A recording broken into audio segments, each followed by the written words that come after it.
Hello and welcome to How Would You Rate Your Pain? We will be exploring life, loss, love, and the power of resilience. I am Dr. Tiffany Bartell. Thank you for listening, and I can't wait to go on this journey with you.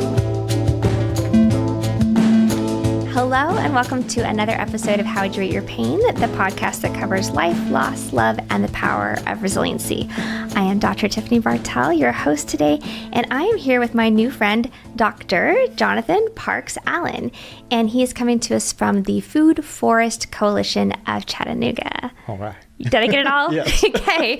I had to practice a little bit, but we're so glad to have you here. So tell me a little bit about what brought you to Chattanooga and to the world of food forests.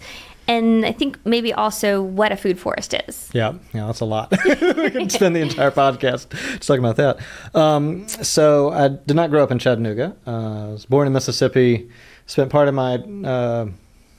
most of my childhood actually in East Tennessee and Crossville. Okay. So I've been familiar with Chattanooga for most of my life. I spent about 10 years outside of Washington, D.C. in suburban Maryland. Very different. I did my PhD at the University of Maryland and then worked up there for a little while. To make a long story short, after I finished my PhD, I had a job, which is great, right out of the gate. But I was also applying for tenure track positions in my particular field, which is Islamic history. No real relation to agriculture or community organizing or anything. Spent a couple of years doing that, and the market was really terrible, in part because I finished right before COVID. So it's like the worst time. Not an easy time to get a job. The worst time to go in the job market. Especially in higher ed. It was so difficult. Yeah. Like a lot of people, in March of 2020, when everything shut down, all of a sudden I had a lot more free time and I had to find new ways to fill it. So a lot of the projects we were working on basically came to a pause because of COVID. And so like a lot of people, I don't want to say I reevaluated my life, but I kind of did. Maybe so, yeah. I really got into fossil hunting and amateur paleontology, but that doesn't really pay the bills or do anything beyond, sort of personal hobby. It sounds fun, though. It is. Yeah. Did you find anything interesting? Oh, I found some amazing stuff. Really? Yeah. Okay. But if you want to have me back on another time, I can talk about that. I would definitely want to hear about that. So, did that, like a lot of people, I really got into gardening. I mean, I'd been gardening my entire life. And even in Maryland, where it's hard to find any space to do anything. Oh, yeah. Fortunately, we had a landlord who was very tolerant, and he would let me do pretty much whatever I wanted. Nice. Our main constraints were, space, and there was a lot of shade. Okay. So I never able to do that much. But during the kind of COVID period, definitely did more gardening and started thinking about a little bit more seriously what I might do in that area. And I'll get into that in a bit. But after a couple of years on the job market, my wife and I kind of talked it over, and we decided I wasn't going to keep doing this indefinitely because it's very expensive to live in the D.C. area. So expensive. We have two kids. Okay. We were living in, a small apartment. Yeah. So we decided if I didn't get anything, it's kind of sort of final round, that we would move back south, which we'd wanted to anyway. So I didn't get anything. And because my job lets me work remotely, it was pretty much where we felt like we wanted to go and where we could afford to go. So my family is in Mississippi and my wife's is in Atlanta. So we were kind of looking for places in between. In between. Yeah. I'll be totally honest. We initially looked at Knoxville because we used to live there. My wife was born there, and we met in Knoxville. But the market was really expensive. A little more difficult, yeah. And it's like sort of living. We found places like in Morgan County, which I like Morgan County. It's very pretty, but I didn't want to live. We didn't want to live that far out. Yeah. So we looked at Chattanooga. I've always liked Chattanooga. I remember when I was a kid when the aquarium opened and coming here. Oh wow! Yeah. I remember when the Diorama Museum that's up at Point Park. It used to be in St. Elmo. Oh, interesting. It was like the only thing in St. Elmo. It was kind of a... St. Elmo's had like a revitalization. Oh, yeah. When I was a kid, that was it. I don't even know if there were any restaurants there, but I remember going to the Diorama. That was a long time ago. Listeners from Chattanooga are definitely nodding their head right now. Yeah, if they're as old as me. I'll be 40 next year, so older than I look. But yeah, so we knew the Chattanooga area okay. I was familiar with the city, and we were able to find a place that kind of met our qualifications. In particular, we wanted to have some land to do some fairly serious gardening. I've been wanting to This is a lovely region. We were talking about it before we started to grow in. There's just, you can grow. I feel like my aunt grows things the entire year, even in the winter. Much, yeah. And we hit the jackpot. Like a lot of people also during COVID, we bought a property without visiting it ourselves. Oh, wow. Okay. Which turned out pretty good. Okay. The road traffic is louder than I had expected. Okay. It's a county road, but it's so busy. But other than that, it's great. And we kind of discovered we have like a half acre of just like perfectly flat. It was just open field when we bought it. That is amazing. Like beautiful loam soil. So it's become kind of my. We grow a lot of our own, vegetables and some of our fruit there, but it's also kind of my experimental space. It's your lab, your outdoor lab. Pretty much. Yeah. I love it. And my neighbors so far have been very tolerant. Thank goodness. So, we moved down here in 2022, and literally, I think like the day after we moved in, I was breaking down cardboard and like putting it down on the grass out front. So got to work right away, sort of home acreage. And I wanted to experiment with a lot of different styles of gardening and of kind of ecological restoration. So when we moved in, we have about an acre, I think it's 0.9 technically, but it was just grass, just a bunch of grass. And so I wanted to make it not grass. Okay. And I wanted to see how little I could use really any kind of non-manual tool, but to reduce have basically zero carbon footprint, my land management. Interesting. I love that. I was sort of like, all right, I'm going to do this, and I can't stop because I'll be humiliated in front of the world. Oh, so like front lawn. Yes. So I will say, when we moved in, the field was so overgrown, I had to hire a guy with like a bush hog. Okay. But since then, I have managed it entirely by hand, which is a little crazy. I scythe the grass. Really? I suppress grass for gardening in different ways, but the grass is kept down with scything, and I use the hay for my garden. I love that. So if you drive past and you see someone Road, you see swinging a crazy a scythe, guy with a scythe, it's Dr. Allen. So that was a lot of fun. Immediately had some success, and I was like, I really like doing this. I'd grown things on a small scale for most of my adult life, like community garden plots. Did you grow up with gardening being a part? Okay. Yeah. So I feel like most Southern families that I've met, they always had a garden, for their family. Well, and it's interesting. My great grandmother, she had probably the most extensive vegetable and flower garden of anyone in our family. Wow. And she maintained that thing up until a couple of years before her death. She was about this tall. She had worked as a sharecropper for a good bit of her life, and so she was kind of bent over. Yeah. But her kind of big ambition in life was to have her own acreage and have her own vegetable garden, flower garden. And she grew, everything. And put it up in the freezer.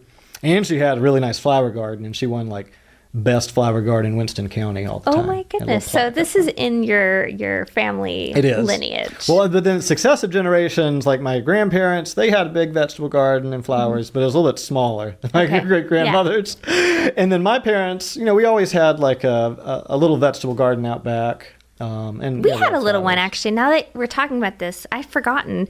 We were growing up in the city in New England, and my mom dug up part of the backyard and was like, this looks like a great place to grow vegetables. and I weeded, and she had a flower garden and a little rose garden, and I just did what I was told. I don't know how to grow things, but I'm really obedient. So, those sort of people are very useful. Yeah, I'm a good workhorse. Yeah. Just tell me to do something, and I'll do it your way. Yeah. But I've kind of, I guess I've gone back to my great grandparents' pattern in terms of scale. I love, yes. Now, methods are very different. Yeah. Because there has been a lot of I would say, progress and experimentation over the last really 30 years. And it's ongoing. And when we get to the food forest stuff, this is where there's a lot of experimentation in trying to figure out like different methods and just, because we got a little off track as a society, I think, when it came to thinking about how we use the earth and the ground and our resources. We used to, do it one way, and then it was like, well, how much can we do? Yeah. And how hard can we work it? and so it seems like there's almost like this return back to like, what if that's not the most gentle way to live in the world? Yeah. So I use both in my home garden and in what we're doing in the food forest work, mixture of approaches. Some stuff that's often called permaculture. I guess organic gardening is one aspect. I mean, this is part of the problem. There are a lot of different, and people who are familiar with this stuff will know this. You see a lot of different terminology. Mm-hmm. So you'll see like regenerative agriculture, permaculture, agroecology. They all mean similar things. Okay. Not the exact same.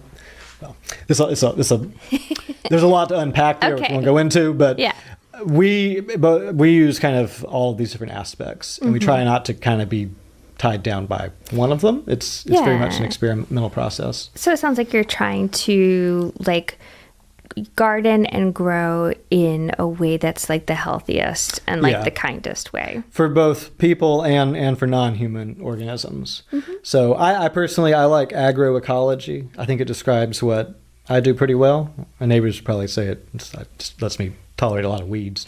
But so I like agroecology because it gets at, you're growing stuff for humans, you're producing food, but you're doing so in a way that is ecologically not just sensitive, but you are deliberately kind of building rich ecosystems where you have a lot of different living things. So it's not just sounds the stuff like you have a lot eating. of bugs in your yard. Yes. It's amazing. And this is one of the things that really inspired me to do more kind of community stuff. When we moved into our property, there were virtually no insects. Certainly no bees or other pollinators. It was just completely barren. Within a few months, just planting some flowers, things were recovering. And now, if I go outside, like right now, in fact, we'll actually do a survey in a couple weeks as part of the pollinator survey. Probably 30, 40, 50 species just of pollinators. Wow. And that's not counting all the other insects that are part of that. Yeah.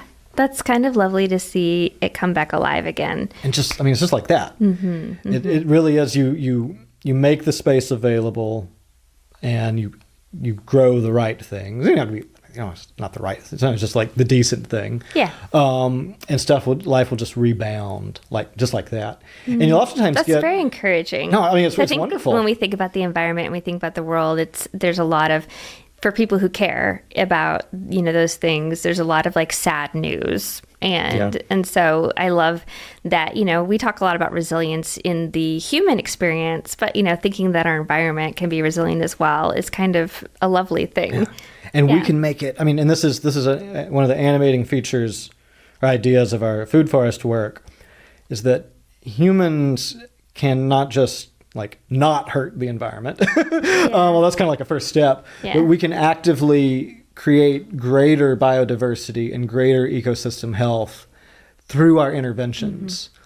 Mm-hmm. And there's actually increasing amount of scientific material to kind of back this up. There was a study that came out a couple days ago, actually, looking at kind of long duration of biodiversity in Europe primarily, and found that as humans developed agriculture in the Neolithic, in a lot of places, biodiversity actually seems to have increased. Interesting. Because when you're, adding gardens, when you're clearing some space, leaving other areas, and doing kind of low-level management, you often actually, you open up environments and you encourage a lot more things to grow. Mm.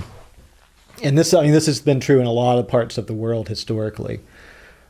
So agriculture can be that, and I think agroecology describes that. But agroecology, I'm gonna be looking for that one. A little bit of a mouthful, but it's something that's not intuitive when we think agriculture. nowadays we think like Iowa Big machines, and like a bazillion acres of corn. Yeah. So I love like the principles of the work that you're doing and the way that you started it, in your own outside lab. So tell me a little bit about how the Food Forest Coalition of Chattanooga got started and what's the mission and the hope? Because I know you've only been active 1 year. 1 year, but Just a little there's bit less, actually. already so much that has been done. And so, for our listeners, what is it? How did it start? What are you doing? Yeah. So when we moved here, one of the things I wanted to do was to do something community oriented and kind of agriculture and ecology related. And I didn't really know what exactly that would be, obviously. So I spent some time just kind of looking around and thinking about, are there needs that are not being met? Is there a niche that I could kind of like step into? And so one of the things that I came across was this idea of a community food forest. So a food forest it's a concept within this kind of world of permaculture and agroecology. But the basic idea is you're creating a managed ecosystem that is designed for food production, ecological services, and kind of other forms of human use, kind of like a park. Okay. And as you could guess from the forest part, trees are an integral part of it. But it And you isn't don't just see trees. those in like community gardens, really. No. Yeah. So in a community garden, you have plots usually where people do like annual vegetable production. In a little, like their own. Usually their own little plots. So a food forest is different in that it's built around perennial plants. Okay. Which could be anything from like pecan trees all the way down to stuff like perennial vegetables. So like sea kale or sorrels, or there's several others. A lot of which nobody never heard of. I'd never heard of most of them until recently. Yeah. I was trying to think, I was like, I don't think I know about perennial vegetables. Asparagus is about the only one most people know. But there are a lot. They are a lot of them are obscure. Some are not as what's the word, refined, because they are obscure. They haven't been kind of developed, I guess would be the word. But you have things like collards. So there's tree collards, which are a generally perennial collard that comes back for at least a few years. Really? I always thought collards were kind of like lettuce and you just like have to do it every year. Usually they are, but they're perennial collards, and you can kind of keep them going for a while. So for those of you living in the South, you can have perennial collards. Yeah. Now, do you have other like plants like tomatoes and things like that mixed into it? We do. Well? So as it's turned out, as it's kind of worked out in the sites where we're working, we integrate annual stuff as well. Okay. Part of that just because that's what people expect. Yeah. So one of the big kind of learning curves, well, that's the right word, challenges, I guess, for the food forest model is it's new, at least to us. It's mainly featuring and built around items that not everybody is eating every day. Right. Okay. Are there things? Well, that's one challenge. The other challenge for the community food forest model is these are meant to be public spaces. They're really you kind of think of them as a type of commons, where anyone can make use of them. And for fruit trees, I think this works really well because once a fruit or nut tree really gets up and going, it's a big dump, and you have to have lots of people come get stuff. They need to pick it. They need to eat it. Yeah.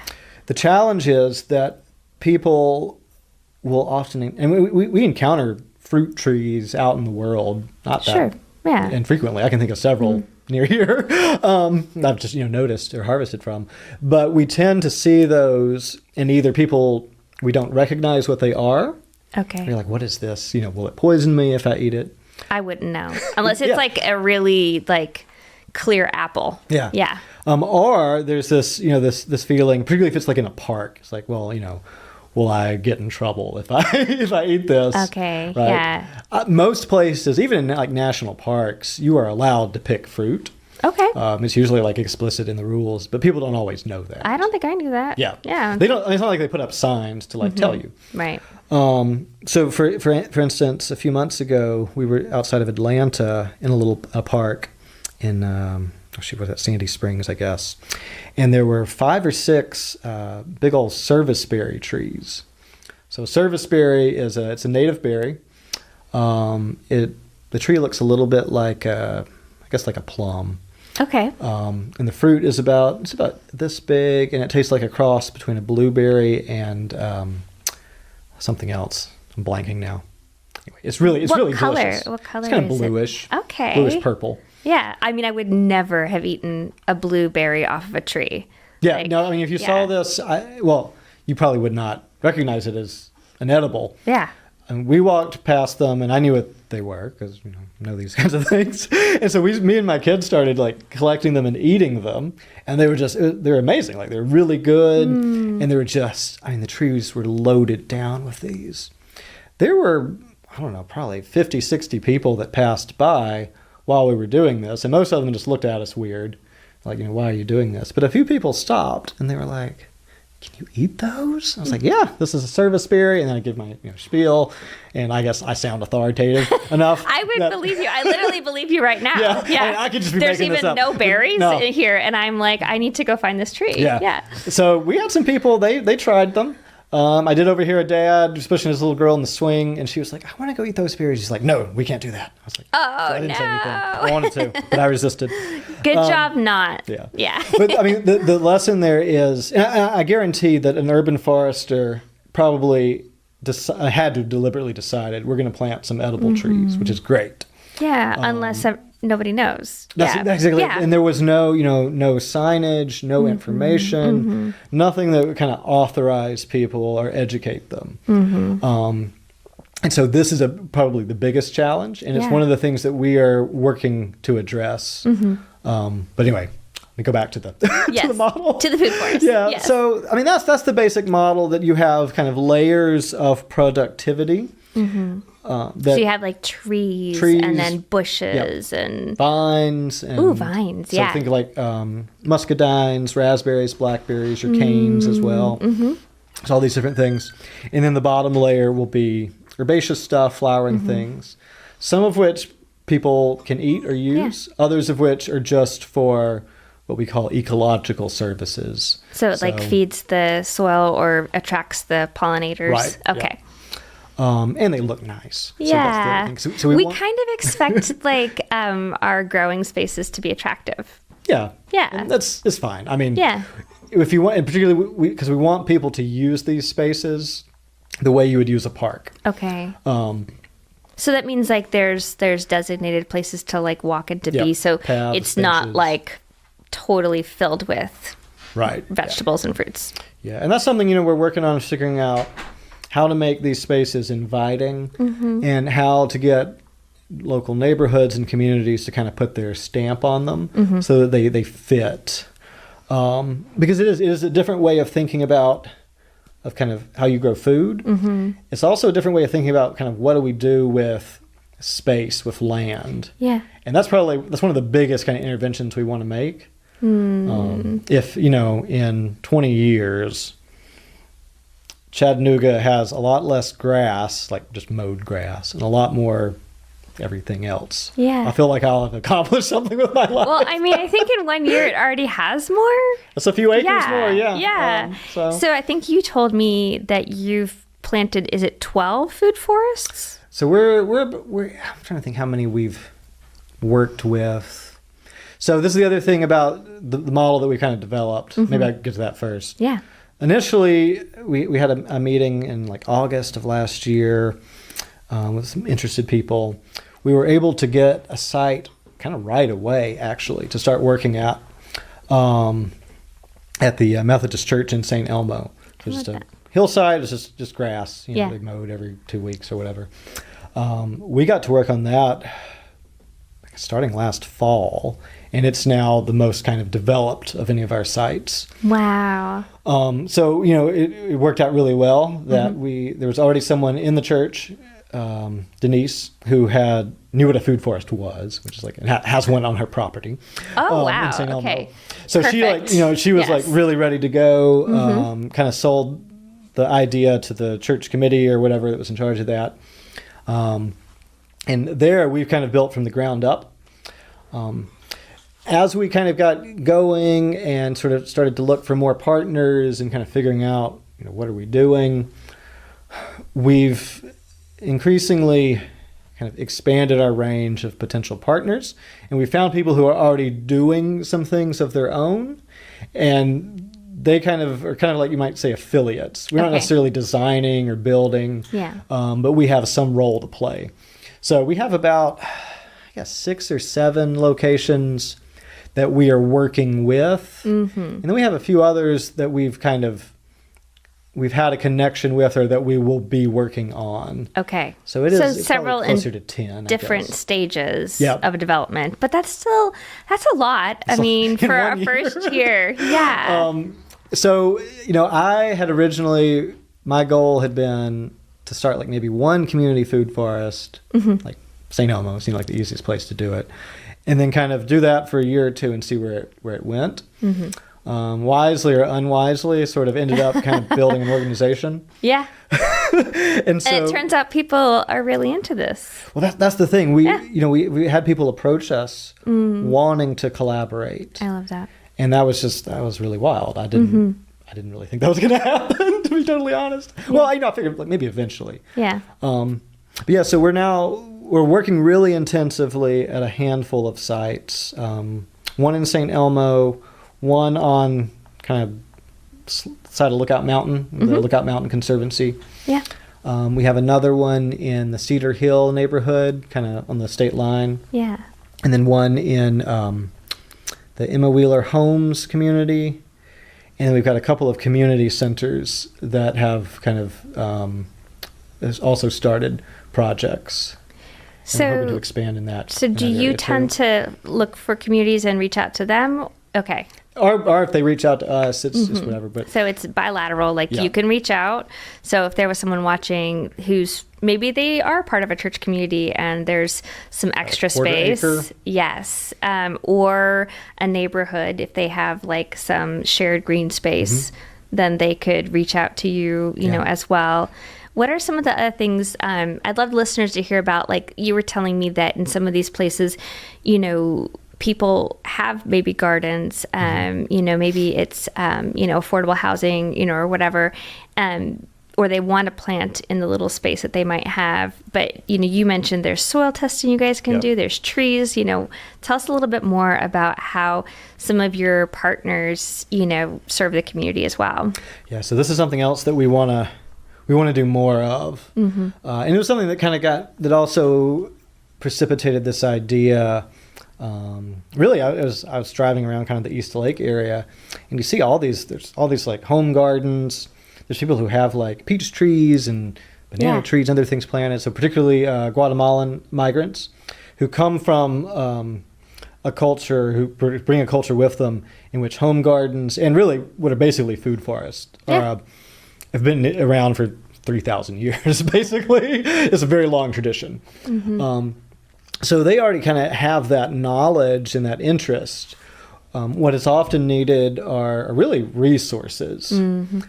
So particularly for fruit trees, we're talking about, it's not a small investment. If you're just buying a fruit tree from the nursery, it's super. Well, and then knowing even how to plant it in whatever soil you have here is different, maybe. And then, particularly in an urban area, you need to check the soil, and then you often need to increase its fertility. So, what a lot of people might end up doing is, they go to the nursery and they buy like a $50 apple tree. Yeah. And then they go get a bunch of bags of like compost, which may or may not be any good. Okay. So this is really honestly cost prohibitive for a lot of people. It's also not the most like sustainable way to do it.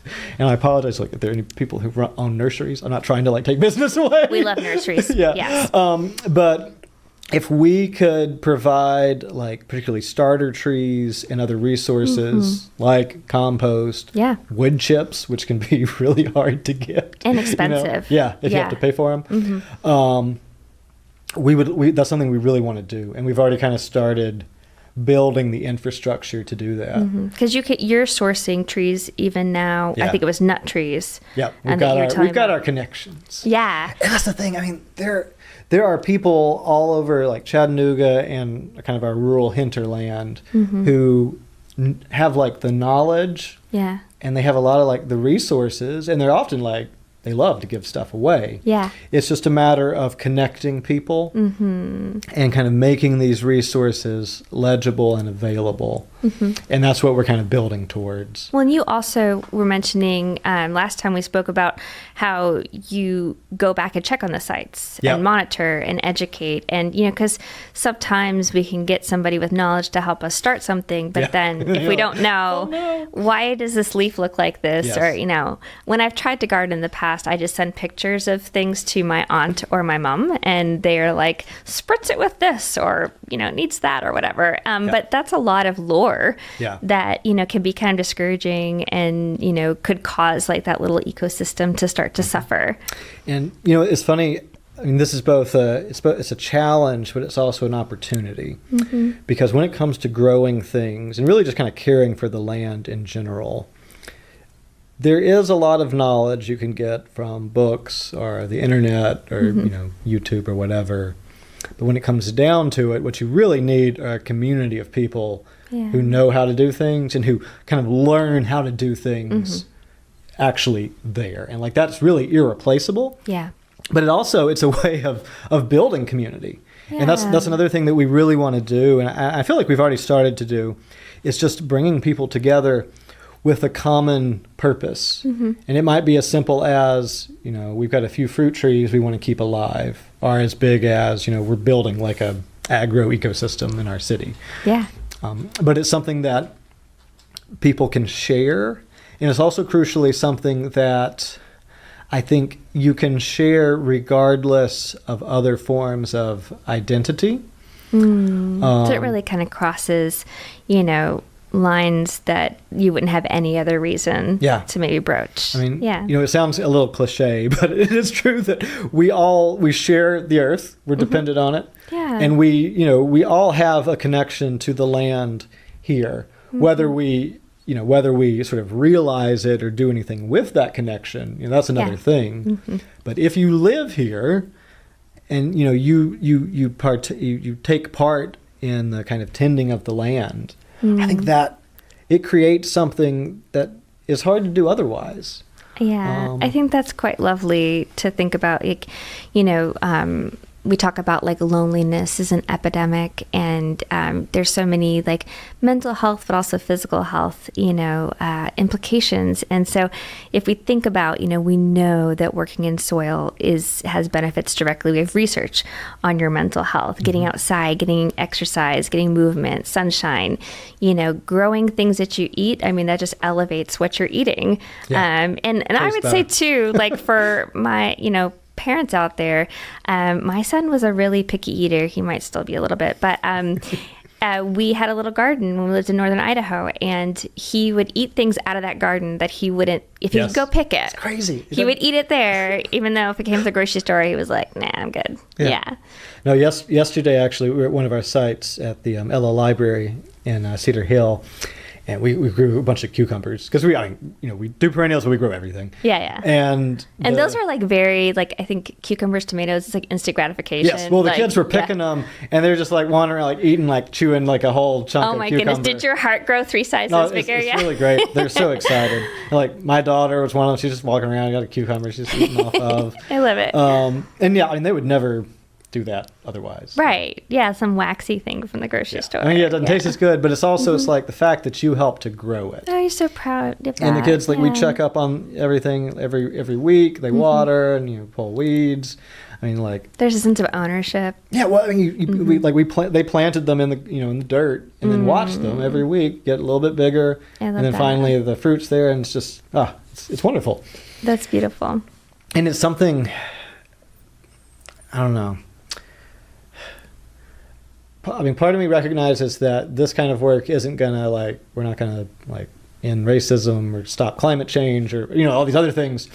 But on the other hand, maybe it's part of what does. It is. I mean, because it's hard to quantify, but when people forge this connection to the land, to the food that they eat, and to the people who kind of work together to do these things, like, you're creating something that I don't think you can make any other way. Yeah. And I like to think like what we're doing is a part of that. Mm-hmm. I mean, it's just a small part, but the other thing we really hope is that these projects and sites will help to kind of start to reproduce some of these ideas and practices. And I think that's also really crucial, that again, you can read about these things and you can see examples elsewhere, but when you actually have it in your backyard, when you see, all right, this is a different way of relating to the land, of thinking about almost everything in a way, it starts to stick a little bit more. So now you've like got my researcher brain thinking, we know that we can see and track the effects of like mindfulness and meditation on different areas of the brain. And I'd be so curious to know what gardening, starting from like zero to like, having a food forest or something that integrates you, what the changes would be on like a structural level. So I'm going to put a pin in that one. It's also, with the food forest stuff, it's an interesting kind of environment, because there's an aspect of cultivation. Yeah. But then there's also an aspect of kind of foraging. So particularly once you have a mature site, you're going to have a bunch of different things that are available, and you kind of, you go into it and you select what you want. And so that sounds so fun. I mean, from what I imagine, it's a slightly different cognitive pathway. Yeah. It's a much older one. Agriculture is pretty recent. Yeah. But this style of cultivation is much older. I mean, we know, at least in the Mesolithic, people were kind of managing woodlands for nut and fruit production, and I suspect it goes back further than that. Because so interesting. You're sort of gardening, but there's a bit of a hands-off aspect. So it's not like every day you're out there pulling weeds, and you're managing these bigger landscapes that you then go in and. Well, but then you're eating in tune with the land, because what's growing is what you're planning your meals around, and I think it sounds like just a lovely holistic way to live. So if people are listening and they want to either support what you're doing or get involved, what would they do? So you go to our website, which if you just Google Food Forest Coalition of Chattanooga, or just Food Forest Chattanooga, you'll find us. Should be the top hit. And we have some lovely pictures on there. Yeah, I mean, I took a couple, but one of my colleagues, Kayla, took most of them, and she's really good at it. She's very good. It's really beautiful. It's a beautiful website. She's done really good job. So I encourage people to go there, and we're going to be expanding the content available there. We want to have like full descriptions of all our sites, and probably like some video tours and things like that. We have an Instagram and a Facebook page, so kind of the standard social media stuff. You can contact us via, any of those really, and get added to our mailing list. We are working on having kind of a fixed calendar of like work days or educational things at particular sites. Okay. Between now and this time next year, hopefully we'll have like, every Wednesday at this location, you can come and do some work. Work a little bit. Maybe have like an educational session set for different days. Because those are two things we really want to lean into. Is one, having volunteers. And while our focus is on particular neighborhoods and communities and getting people really within walking distance involved, we love to have volunteers from all over the city. And that's part of our goal, is to bring people from all across the city together in this shared community work. Yeah, I love that. In education. And we want to we'll hopefully be doing more of that in the coming year. So what does your organization need to keep doing the great work that you're doing, but then also to make, Chattanooga into one big system of food forests? Yeah, so money is the first one. We're building a budget, but I've never done nonprofit. Well, you thought you were going to do one food farm for 2 years, and instead you're doing 10 in 1 year. Probably at the moment we don't really need more locations. Okay. That said, people are listening, and if you have an empty lot, if you have some space in a city park. We're in talks with the city to kind of do more in collaboration with them. There's definitely possibility there. There's a park actually that we'll probably be working in pretty soon, in association with the neighbors who live around it. So if you have if there's space that you think might work for community food forest, and it could be, you could also have like a community garden aspect. We can help with that too. Yeah. Get in touch. What we need on that front is some available land, and it could be a quarter acre. It could be smaller than a quarter acre even. It can be quite small. It could be a half acre, and then a couple of people in the immediate community who are willing to kind of serve as kind of stewards and kind of help with particularly the design process and then kind of overseeing it. Yeah. So we can bring, and we're kind of developing basically a starter kit of the guidance that we can bring, the sort of volunteer inputs, resources, things like that. There has to be some kind of community buy-in. Yeah. Churches are another really good possibility. A lot of churches have space. I'm trying to do this at my own parish because we've got 3 acres to play with. That must be hard to look at. You're like, oh, so much land. It is, and unfortunately, our parish is over in Lookout Valley. Okay. So I'm basically just there for services. Okay. It's a little tough to go by. Yeah. That said, I'm going to be putting in some blueberry bushes. We've already got some raised beds there. I love it. Yeah, I've got so many I've got gardens all over town. You are gardening Chattanooga and North Georgia, and I'm not mad at it. Yeah, so it sounds like, in order to continue and expand the great work that you're doing, obviously financial resources so that you can support the staff and have a staff that can support the big thing. Kind of blow up of how active and how big this has gotten. Yeah. And, even if, and I think this is part of being a good citizen, is that